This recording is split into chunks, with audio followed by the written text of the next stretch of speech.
एक घना जंगल था जहां हर तरफ हरियाली ही हरियाली थी और उसी जंगल के एक सुंदर से पेड़ पर एक अनोखा गुलाबी रंग का कबूतर रहता था। उसका नाम था गुल्लू। गुल्लू साधारण कबूतर नहीं था। वो हर दिन ढेर सारे तरबूज खाता था। कभी कभी तो इतना खा लेता कि उसका पेट गोल मटोल हो जाता और उड़ना भी मुश्किल हो जाता।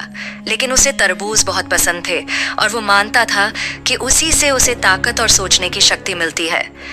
गुल्लू बाकी पक्षियों और जानवरों से अलग सोचता था। वो हमेशा आसमान की तरफ देखकर कुछ न कुछ कल्पना करता रहता था। उसे सबसे ज्यादा दिलचस्पी चांद में थी। वो सोचता कि आखिर चांद पर कौन रहता है, क्या वहाँ जीवन है, क्या कोई हमारी तरह सोच सकता है। एक दिन जब वो आसमान की तरफ देख रहा था, अचानक उसके मन में एक अद्भुत विचार आया। क्यों ना वह खुद चांद पर जाकर देखे। यही सोचकर उसने ठान लिया कि वह एक हवाई जहाज बनाएगा और चांद की यात्रा करेगा। अगले ही दिन से उसने काम शुरू कर दिया। पेड़ों की मजबूत डालियां, पुराने नारियल के खोल, सूखी बेलें और जंगल में पड़ी धातु की टुकड़ियां इकट्ठा कर उसने एक अनोखा हवाई जहाज बनाना शुरू किया। दिन रात मेहनत करने के बाद 1 महीना बीतते न बीतते उसका हवाई जहाज तैयार हो गया। सभी जानवर उसे अचरज से देख रहे थे। कुछ उसका मजाक भी बना रहे थे कि ये कबूतर पागल हो गया है, चांद पर जाने चला है। लेकिन गुल्लू ने किसी की परवाह नहीं की। उसने अपने हवाई जहाज में तरबूज के रस को ईंधन की तरह डाला और जंगल के बीचों बीच सबके सामने अपनी पहली अंतरिक्ष यात्रा की घोषणा कर दी। जब उसने उड़ान भरी तो पूरा जंगल चौंक गया। जहाज आसमान की ओर बढ़ता गया और धीरे धीरे सबकी आंखों से ओझल हो गया। गुल्लू की यह उड़ान सीधी चांद की ओर थी। चांद पर पहुंचते ही वह हैरान रह गया। वहां का वातावरण कुछ अलग था। एक अजीब सी चमक थी और थोड़ी ही देर में उसे एक हरे रंग का जीव दिखाई दिया। वो एलियन था जिसके 3 हाथ और नीली आंखें थीं। एलियन ने गुल्लू को देखा और मुस्कुराकर कहा, स्वागत है, तुम पहले पंखों वाले जीव हो जो हमारी धरती पर आए हो। गुल्लू डर गया, लेकिन एलियन ने उसे भरोसा दिलाया और उसे अपनी दुनिया दिखाई जहां विज्ञान, कला और समझदारी की बहुत इज्जत थी। उन्होंने आपस में विचारों का आदान प्रदान किया। गुल्लू ने उन्हें पृथ्वी के बारे में बताया और एलियन ने उसे ब्रह्मांड के रहस्यों की झलक दिखाई। जब गुल्लू वापस आया तो वो पूरी तरह से बदल चुका था। अब उसके मन में सैकड़ों सवाल थे। उसे समझ आ गया था कि केवल उड़ना ही जिंदगी नहीं, बल्कि उड़ने के बाद क्या किया जाए वही असली मायने रखता है।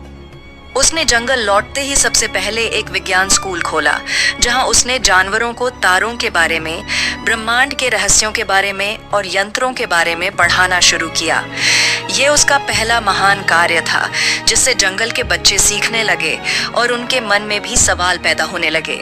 दूसरा महान कार्य उसने तब किया जब उसने तरबूज से ऊर्जा बनाना सीखा।